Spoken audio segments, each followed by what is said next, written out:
Details చూస్తే తెలుగు రాష్ట్రాల విభజన సమస్యలపై కేంద్ర ప్రభుత్వం మరోసారి దృష్టి కేంద్రీకరించింది. ఈ నెల 24న ఢిల్లీలో కేంద్ర హోంశాఖ కార్యదర్శి ఆధ్వర్యంలో కీలక సమావేశం జరగనుంది. ఈ సమావేశానికి హాజరు కావాలని రెండు రాష్ట్రాల ప్రభుత్వ ప్రధాన కార్యదర్శులకు కేంద్ర హోంశాఖ లేఖ రాసింది.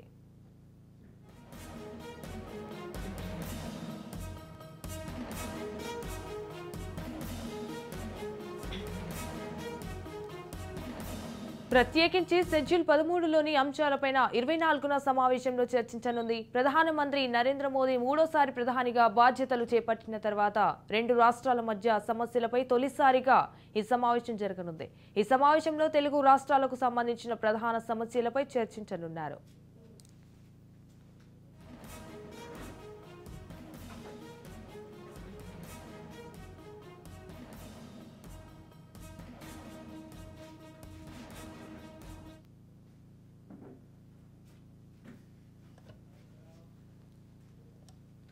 విభజన చట్టం షెడ్యూల్ 13లో రెండు రాష్ట్రాల్లోని విద్యాసంస్థలు ఏర్పాటు, మౌలిక సదుపాయాల ప్రాజెక్టుల అంశాలపై మాట్లాడనున్నారు.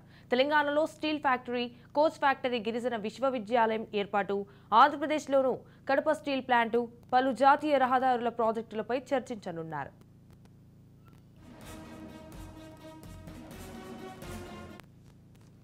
కొద్ది రోజుల క్రితం ప్రధాని మోదీ, కేంద్ర హోంమంత్రి అమిత్ షాని రెండు తెలుగు రాష్ట్రాల ముఖ్యమంత్రులు చంద్రబాబు నాయుడు, రేవంత్ రెడ్డి కలిసిన సందర్భంలో విభజన చట్టంలోని అంశాల అమలు గురించి ప్రస్తావించిన విషయం తెలిసిందే.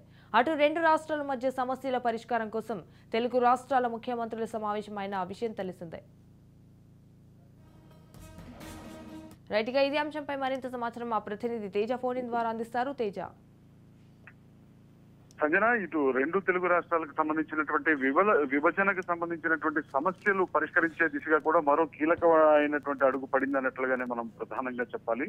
ఎందుకంటే ఇప్పటికే ఇటు రెండు తెలుగు రాష్ట్రాలకు సంబంధించినటువంటి ముఖ్యమంత్రులు చంద్రబాబు నాయుడు కావచ్చు, ముఖ్యమంత్రి రేవంత్ రెడ్డి కావచ్చు, ఇరువురు కూడా ఢిల్లీలో అమిత్ షాతో కూడా భేటీ అయి విభజన సమస్యలు సత్వరమే పరిష్కరించాలి అనేటువంటి వారు విన్నవించినటువంటి పరిస్థితిని కూడా మనం చూసాం. ఇదే నేపథ్యంలో కేంద్ర హోంశాఖ కార్యదర్శి నుంచి కూడా ఇటు ఇరు తెలుగు రాష్ట్రాల ప్రధాన కార్యదర్శులు ఇద్దరికి కూడా, అంటే రాష్ట్ర ప్రభుత్వాల ప్రధాన కార్యదర్శులు ఇరువురికి కూడా 24వ తేదీన హాజరు కావాలి, ఈ విభజన సమస్యల పైన పూర్తి స్థాయిలో చర్చించాలంటూ కూడా వారికి ఇటు హోంశాఖ కేంద్ర హోంశాఖ కార్యదర్శి నుంచి కూడా లేఖ రావడం జరిగింది. ఈ లేఖ రాసినటువంటి నేపథ్యంలో ఈ నెల 24వ తేదీన వారు ఇరు రాష్ట్రాల ప్రధాన కార్యదర్శులు ఇద్దరు కూడా ఇటు కార్యదర్శితో, ఇటు హోంశాఖ కేంద్ర హోంశాఖ కార్యదర్శితో భేటీ కాబోతున్నారు అన్నట్లుగానే మనం ప్రధానంగా చెప్పాలి. ఇంకా చూస్తే మాత్రం అంటే ప్రధానంగా షెడ్యూల్ 13కి సంబంధించిన అంశాలు ప్రస్తావనకు వచ్చేటువంటి పరిస్థితిగా కనిపిస్తుంది.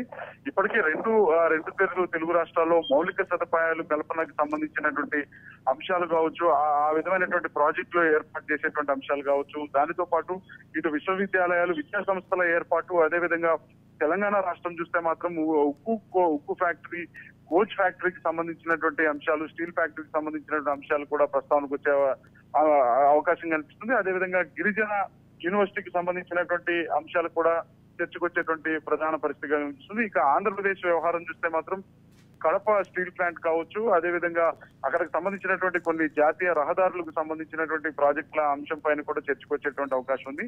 ఇక త్వరితగతిన పూర్తి స్థాయిలో కూడా, అంటే ఇప్పటికే రాష్ట్రం విభజన జరిగి 10 సంవత్సరాలు దాటిపోతున్నటువంటి నేపథ్యంలో ఈ విభజన సమస్యలు, పెండింగ్ లో ఉన్నటువంటి సమస్యలు ఏవైతే ఉన్నాయో ఈ రెండు సమస్యలను కూడా ఇరు తెలుగు రాష్ట్రాలకు ఒక స్నేహపూరితమైనటువంటి వాతావరణం ఉండే విధంగానే ఆ రెండు తెలుగు రాష్ట్రాల సమస్యలను త్వరితగతిన ఈ విభజన సమస్యలు ఏవైతున్నాయో వాటన్నిటి కూడా పరిష్కారం చేసే దిశగా కూడా ఇటు కేంద్ర ప్రభుత్వం కూడా చాలా త్వరితగతిన ఆలోచిస్తూ ముందుకు వెళ్తుంది అన్నట్లుగానే మనం చెప్పాలి సార్. తేజ, అయితే ప్రత్యేకించి షెడ్యూల్ 13లోని అంశాలపైన 24న సమావేశంలో చర్చించనుంది. సో ప్రధానమంత్రి నరేంద్ర మోదీ మూడోసారి ప్రధానిగా బాధ్యతలు చేపట్టిన తర్వాత రెండు రాష్ట్రాల మధ్య సమస్యలపై తొలిసారిగా ఈ సమావేశం జరగనుంది. సో దీనికి సంబంధించిన అప్డేట్స్ ఏంటి? అంటే ప్రధానంగా చూసినట్లయితే మాత్రం ఇప్పటికే నరేంద్ర మోడీ ప్రధానమంత్రిగా మూడోసారి ప్రమాణ స్వీకారం చేసిన తర్వాత పూర్తిగా ఇటు రెండు తెలుగు రాష్ట్రాల విభజన సమస్యల పైన కావచ్చు, విభజన హామీల పైన కావచ్చు, ఆయన పూర్తి స్థాయిలో దృష్టి కేంద్రీకరించారు అనేటువంటిది మనం ప్రధానంగా చెప్పాలి. ఎందుకంటే ఇప్పటికే ఇటు రెండు తెలుగు రాష్ట్రాలకు సంబంధించినటువంటి ముఖ్యమంత్రులు ఇద్దరు కూడా పూర్తిగా సఖ్యతగా ఉండటము, అదేవిధంగా రెండు తెలుగు రాష్ట్రాల మధ్య కూడా ఒక స్నేహపూరితమైనటువంటి వాతావరణాన్ని నెలకొల్పేటువంటి ప్రయత్నం ఇరు రాష్ట్రాల సీఎంలు చేస్తున్నటువంటి నేపథ్యం కూడా కనిపిస్తున్న నేపథ్యంలో చంద్రబాబు కూడా ఇప్పుడు ప్రస్తుతం కేంద్ర ప్రభుత్వంలో చాలా కీలకంగా కూడా వ్యవహరిస్తున్నారు. ఇదే నేపథ్యంలో ఖచ్చితంగా రెండు తెలుగు రాష్ట్రాల మధ్య ఒక స్నేహపూరితమైనటువంటి వాతావరణం, ఎలాంటి విద్వేషాలు పరిస్థితుల్లో కూడా ఉండకుండా ఉండాలి అని అంటే మాత్రం ఈ సమస్యలను అంటే విభజనకు సంబంధించినటువంటి సమస్యలు కావచ్చు, దానికి సంబంధించినటువంటి కేటాయింపులు కావచ్చు, వాటన్నిటి కూడా పూర్తి స్థాయిలో పరిష్కరిస్తేనే తప్ప, లేదంటే రెండు తెలుగు రాష్ట్రాల మధ్య ఈ స్నేహపూరిత వాతావరణం ఉండకుండా ఒక వైరుధ్యం విద్వేషాలతో కూడినటువంటి ఒక వాతావరణం ఉండేటువంటి అవకాశం ఉంటుంది.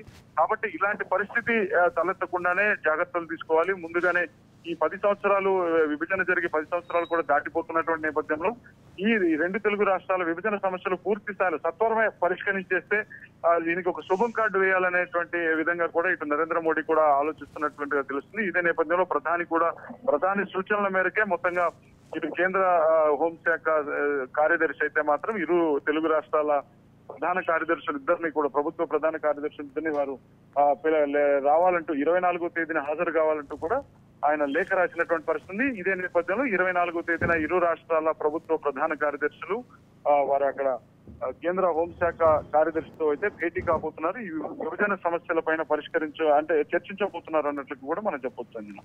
Right, thank you for the updates Teja.